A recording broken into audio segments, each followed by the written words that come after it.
तो दोस्तों जब से हम लोग ने टॉम हॉलैंड का स्पाइडरमैन मार्वल सिनेमैटिक यूनिवर्स में देखा है तब से हम लोग उसकी और अलग टाइप की फिल्म देखना चाहते हैं। इसका मतलब ये है दोस्तों कि सुपर हीरो जॉनर के अलावा ऐसे कौन से अलग फील्ड है जिसमें हम लोग टॉम हॉलैंड को देख सकते हैं। और कुछ मूवी तो ऑलरेडी कंफर्म हो गई जो कि इस ईयर भी आएगी और कुछ मूवी नेक्स्ट ईयर भी आएगी। तो आज के इस वीडियो में हम लोग मार्वल मूवीज और नॉन मार्वल मूवीज को भी डिस्कस करेंगे। साथ ही में हम लोग ये भी जानने की कोशिश करेंगे कि आगे का मार्वल सिनेमैटिक यूनिवर्स का अपडेट क्या है। तो दोस्तों कंप्लीट वीडियो को स्टार्ट करने से पहले आप लोग वीडियो को कर दीजिए लाइक और कमेंट कीजिए अपने फेवरेट एवेंजर का नाम। साथ ही साथ जो लोग मेरे चैनल पे नए आए हैं हमारे चैनल को सब्सक्राइब करके हमारी कॉमिक बुक टॉक्स फैमिली का हिस्सा बन जाइए। दोस्तों सबसे पहली मूवी की बात करें तो उसका नाम है the devil all the time. ये मूवी प्रोड्यूस हो रही है जेक जिलेनहॉल के थ्रू। इसमें कई सारे बड़े एक्टर्स होंगे। टॉम हॉलैंड के अलावा यहाँ पे विंटर सोल्जर यानी सेबेस्टियन स्टैन और आने वाले बैटमैन यानी रॉबर्ट पैटिसन भी होंगे। इन सब के अलावा इस मूवी का जॉनर एक तरह का साइकोलॉजिकल थ्रिल मूवी है और ये मूवी सेटअप हुई है वर्ल्ड वॉर 2 के बाद और वियतनाम वॉर के पहले। हालांकि हम लोग ने इसका ट्रेलर देख लिया है और ये मूवी सीधी आएगी नेटफ्लिक्स पे और रिलीज होगी 16 सितंबर 2020 को। दोस्तों ये तो हो गई एक साइकोलॉजिकल थ्रिल मूवी। अगली मूवी की अगर हम लोग बात करें तो एक साइंस फिक्शन मूवी है जिसका नाम है चार्ल्स वॉकिंग और ये मूवी सेटअप हुई है एक नॉवल के बेस पे जिसका नाम है द नाइफ ऑफ नेवर लेटिंग गो। हालांकि ये मूवी डिजिटल रिलीज नहीं होगी क्योंकि फाइनली आ रही 2021 में और डेट है जनवरी 21।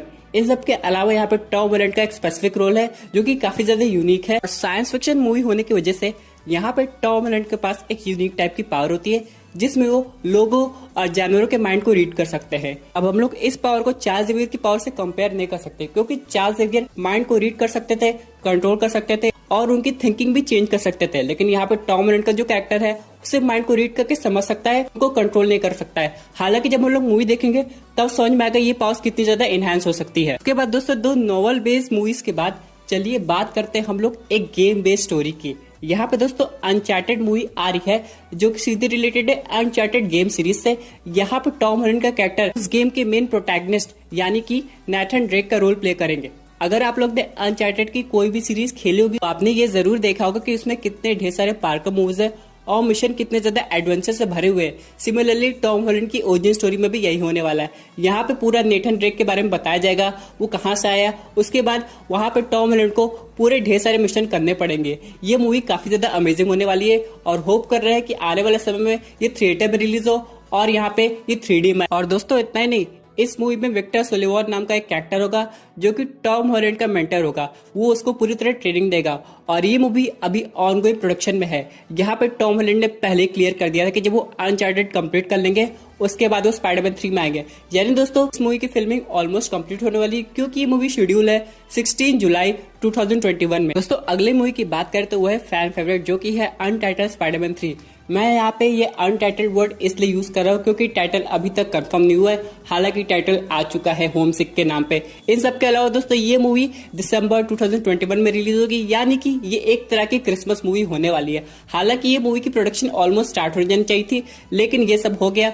अब यहाँ पे जैसी अनचार्टेड रोड कंप्लीट होगी हम लोग को इससे रिलेटेड कुछ क्लिप्स देखने को मिल सकती है। अब यहाँ पे विलन्स की बात करें तो यहाँ पे एक नहीं मल्टीपल विलन होंगे जैसे कि क्रेवन द हंटर, फिर नॉर्मन ऑसबॉर्न, फिर यहाँ पे डॉक्टर ऑक्टोपस भी हो सकते हैं। इन सब के अलावा दोस्तों स्पाइडरमैन का पुराना फ्रेंड हम लोग को हैरी ऑसबॉर्न भी दिखाई दे सकता है और नेड आगे जाके हॉबगॉब्लिन भी बन सकता है। दोस्तों अगली मूवी की बात करें तो काफी ज्यादा इंटरेस्टिंग है क्योंकि इसके डायरेक्टर्स वो है जो कि एवेंजर्स एंड गेम को डायरेक्ट किए थे यानी कि रूसो ब्रदर्स।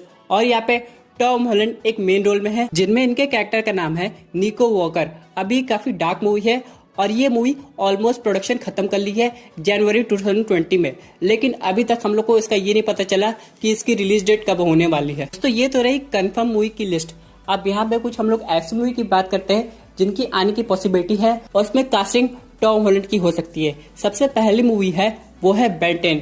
जी हाँ दोस्तों, वार्नर ब्रदर्स अपनी 100th एनिवर्सरी पे कुछ ऐसी मूवी लाने वाली है जो कि लाइव एक्शन हो। हालांकि बेन 10 को हम लोग ने लाइव एक्शन मूवी में देखा हुआ है लेकिन फिर भी वार्नर ब्रदर्स एक फिर से फ्रेश कास्टिंग करना चाहते हैं। अरे उसकी कंटिन्यू सीरीज बनाना चाहते हैं बेन 10 के यूनिवर्स के नाम से। तो यहाँ पे अगर बेन 10 मूवी आती है तो यहाँ पे टॉम हॉलैंड का मेजर रोल होगा। हालांकि यहाँ पे पहले वाली मूवी की तरह सिर्फ यहाँ पे टॉम हॉलैंड के कैरेक्टर पे फोकस नहीं किया जाएगा बल्कि यंगर वर्जन के बेन 10 को दिखाया जाएगा। उसके बाद बेन 10,000 वर्जन को भी दिखाया जा सकता है। दोस्तों यहाँ पे मैंने 3 वर्जन के बेन की बात की है यानी कि जब हम लोग ने पहली बार एनिमेटेड सीरीज देखी थी तो हम लोग को सबसे यंगर वर्जन का बेन मिला था। उस समय की बात है जब उसको पहली बार ओमनीट्रिक्स मिला था। उसके बाद हम लोग को एक मीडियम वर्जन का बेन मिला, यानी कि वो टीनेजर बेन था। उसके बाद टीनेजर बेन ने अपने फ्यूचर सेल्फ से मुलाकात की थी, जो कि थे बेन 10,000। इन सब के अलावा दोस्तों यहाँ पे ओमनिट्रिक्स के अलावा अल्टीमेट्रिक्स का भी यूज हुआ था, और यहाँ पे हम लोग को एक ऑल्टरनेट रियलिटी का भी बेन 10 दिखाई दे सकता है। यहाँ पे ये देखना पड़ेगा कि टॉम हॉलैंड के टीनेज बेन के अलावा हम लोग यंगर वर्जन के बेन में किसको देखते हैं। अगर यहाँ पे बेन 10,000 का भी केमियो होता है तो उसमें कौन से एक्टर की कास्टिंग की जाएगी। बहुत लोग कह रहे थे बेन 10,000 के लिए हेनरी कैविल का रोल एकदम परफेक्ट रहेगा। इन सब के अलावा दोस्तों कुछ ऐसी मूवीज है जिसमें टॉम हॉलैंड का या तो केमियो रहेगा या फिर टॉम हॉलैंड उस मूवी में किसी सुपर हीरो ग्रुप का पार्ट रहेगा। फॉर एग्जाम्पल अगर हम लोग सिर्फ केमियो की बात करें तो यहाँ पे 2 मूवी सामने आ रही है, वेनम 2, इन सब के अलावा कैप्टन मार्वल 2। जी हाँ दोस्तों, वेनम 2 से एक इंपॉर्टेंट न्यूज ये भी आ रही है कि हो सकता है एडी ब्रॉक स्पाइडरमैन 3 में एक अलग स्टोरी लाइन से सामने आए। जी हाँ दोस्तों, उसको भी आइए हम लोग डिस्कस कर लेते हैं। हम लोग ये जानते हैं कि टॉम हॉलैंड के स्पाइडरमैन 2 के पोस्ट क्रेडिट सीन में हम लोग ने जे जॉना जेम्सन को देखा था, जो कि मिस्टीरियो को हीरो प्रूफ करने में लगे हुए थे। यहाँ जे जॉना जेम्सन को एक रिपोर्टर की जरूरत पड़ेगी जो कि पीटर पार्कर के खिलाफ और भी सबूत ला सके। यहाँ पे एडी ब्रॉक से अच्छा कोई रिपोर्टर हो नहीं सकता। हम लोग ने वेनम पार्ट 1 मूवी में देखा था कि एडी ब्रॉक ने कैसे सिम्बियोट लैब का पर्दाफाश किया था। उसी तरह अगर जे जॉना जेम्सन उस इंसिडेंट के बारे में जानते होंगे तो एडी ब्रॉक को कांटेक्ट करने की कोशिश किए होंगे, और जब एडी ब्रॉक जे जॉना जेम्सन के लिए कुछ वक्त तक काम करेगा तो उसे ये समझ में आएगा कि पीटर पार्कर के खिलाफ जो भी सबूत थे वो हो सकता है गलत हो, और इसमें वो अपनी इन्वेस्टिगेशन स्टार्ट कर सकता है, जिसकी वजह से स्पाइडरमैन के होम रन पे हो सकता है एडी ब्रॉक पीटर की हेल्प कर सके। यहाँ पे अगर वेनम की जरूरत पड़ेगी तो हो सकता है वेनम भी बाहर आ जाए। और दोस्तों सबसे इंटरेस्टिंग सीन तब होगा जब एक बार वेनम और क्रेवन द हंटर की फाइट होगी। हम लोग ने कॉमिक बुक में ये देखा है कि यहाँ पे क्रेवन द हंटर और वेनम एक समय पे एनिमी बन चुके हैं। और दोस्तों अगर हम लोग बात करें मॉर्बियस मूवी की तो उसमें तो हम लोग को वैसे ही स्पाइडरमैन का हिंट देखने को मिला था एक पोस्टर के फॉर्म में, और वल्चर का भी अपीयरेंस हुआ था। और यहाँ पे अगर हम लोग वापस स्पाइडरमैन 3 मूवी पे आए तो होम रन में ऐसा भी हो सकता है कि पीटर पार्कर भागते हुए काफी थक गया हो और क्रेवन द हंटर के थ्रू उसे बहुत ढेर सारी इंजरी हुई हो और उसे हील होने में काफी ज्यादा समय लग रहा है। हालांकि स्पाइडर पावर्स की वजह से वो काफी जल्दी हील हो जाता है, लेकिन एडी ब्रॉक उसकी हेल्प करना चाह रहा था, इसलिए वेनम सिम्बियोट को कुछ समय के लिए पीटर पार्कर को दे सकता है। अब वेनम सिम्बियोट की खास बात आप लोग जानते होंगे, किसी भी होस्ट पे जाता है तो उसकी बीमारी और उसकी जितनी भी क्रिटिकल इंजरी होती है सब तुरंत ठीक हो जाती है। हम लोग ने वेनम पार्ट 1 में देखा था जब एडी ब्रॉक को लोग चेस कर रहे थे उसको कितनी ढेर सारी इंजरी होती है, लेकिन वेनम सिम्बियोट होने की वजह से एडी ब्रॉक तुरंत ठीक हो जाता है। और बाद में मूवी के टाइम वेनम उसे खुद बताता है कि अगर एडी और वेनम साथ रहेंगे तो वेनम को कोई भी डिजीज नहीं हो सकती और उसकी जो भी बीमारी होगी वो एकदम ठीक हो सकती है। और इसी वजह से हो सकता है एडी ब्रॉक पीटर पार्कर की हेल्प करने के लिए वेनम को उसके पास भेजे। अब यहाँ पे पहली बार अगर ऐसा होगा तो हम लोग को स्पाइडरमैन 3 में स्पाइडर वेनम एक साथ नजर आएंगे, और यहाँ पे हम लोग को पीटर पार्कर का एक अलग रूप सामने आएगा। हम लोग ने ये देखा है कि वेनम जिस भी होस्ट के पास जाता है उसकी पर्सनालिटी के अकॉर्डिंग उसे अडॉप्ट करके एक अलग पावर लाता है। अब यहाँ पे एडी ब्रॉक के पास कुछ अलग पावर थी, और जब हम लोग ने वेनम मूवी देखी थी तो बहुत सारे फैंस ये सोच रहे थे कि वेनम के ऊपर स्पाइडर मार्क क्यों नहीं है, जैसा कि कॉमिक बुक में होता है। तो सबसे पहले वेनम पीटर पार्कर के ऊपर आया था, उसके बाद एडी ब्रॉक पाया, इसलिए उसके पास स्पाइडर मार्क था। लेकिन अगर ये वेनम पीटर पार्कर के पास जाता है तो उसके पास परमानेंटली हो सकता है स्पाइडर मार्क आ जाए, फिर हम लोग को एक कॉमिक एक्यूरेट वेनम दिखाई देगा। इन सब के अलावा दोस्तों इस यूनिवर्स में फ्लैश थॉमसन भी है, तो अगर ये वेनम पीटर पार्कर के पास भी जा सकता है तो बाद में ये फ्लैश थॉमसन के पास भी जाएगा। उसके बाद हम लोग को एजेंट वेनम की टीवी सीरीज दिखाई देगी। चलिए दोस्तों बात करते हैं अपना अगला अपडेट से, जो कि रिलेटेड है guardians of the Galaxy volume 3 से और वेनम के कनेक्शन से।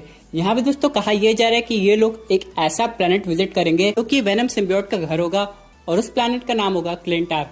अब यहाँ पे दोस्तों कॉमिक बुक में ऐसा हुआ है कि सबसे पहले वेनम सिम्बियोट ड्रैक्स के ऊपर आता था, उसके बाद ड्रैक्स उन लोगों को क्लिंटार प्लेनेट पे ले जाता था क्योंकि वहाँ के सिम्बियोट को गार्डियंस की हेल्प चाहिए थी। अब यहाँ पे दोस्तों वेनम कई टाइप के हो सकते हैं, इनमें से हम लोग को देखने को मिलेगा कोई ऑल्टरनेट वेनम सिम्बियोट जो कि ड्रैक्स के ऊपर आया हो। इस सब के बाद यहाँ पे दोस्तों वेनम सिम्बियोट ये प्रूव करने के लिए कि वो लोग अच्छे हैं, वो एक बार ग्रूट के भी ऊपर आते हैं और एक बार रॉकेट रकून के ऊपर भी आते हैं। दोस्तों ये जो सिम्बियोट है वो एक तरह से किसी और प्लेनेट से अर्थ पे आया है, यानी दोस्तों अभी भी यूनिवर्स में ऐसी बहुत ढेर सारी जगह होगी यहाँ पे हम लोग को बहुत ढेर सारे टाइप के सिम्बियोट देखने को मिल सकते हैं, और उनमें से एक प्लेनेट पे गार्डियंस ऑफ द गैलेक्सी गई होगी। अब ये दोस्तों ये स्टोरी कितनी ज्यादा एक्यूरेट होती है ये तो आने वाली मूवी में पता चलेगा, लेकिन दोस्तों कॉमिक बुक में ऐसा दिखाया गया है, इसलिए हो सकता है ये एक बार वेनम की हाइप बढ़ाने के लिए पॉसिबल हो। और वैसे भी दोस्तों ये देखना काफी ज्यादा अमेजिंग होगा कि जब वेनम सिम्बियोट पहली बार ग्रूट या रॉकेट रकून पाएगा तो वो लोग कैसे रिएक्ट करेंगे और यहाँ पे उनकी पावर्स में क्या चेंजेस आते हैं। हम लोग ने ये सब कॉमिक स्टोरी में जरूर पढ़ा होगा, लेकिन लाइव एक्शन मूवी में देखने का अलग ही मजा होता है। दोस्तों ये थी एक अमेजिंग अपडेट जो कि रिलेटेड थी आने वाली टॉम हॉलैंड की मूवी से और कुछ वेनम 2 के अपडेट से। आई होप आपको ये वीडियो पसंद आई होगी। वैसे आपकी क्या व्यूज है इस पर्टिकुलर टॉपिक पे, अपने व्यूज जरूर कमेंट कीजिएगा। और दोस्तों अगर आप ऐसी unique super hero content enjoy करना चाहते हैं तो हमारे चैनल को सब्सक्राइब करके हमारी सुपर हीरो फैमिली का हिस्सा बन जाइएगा। Thank you for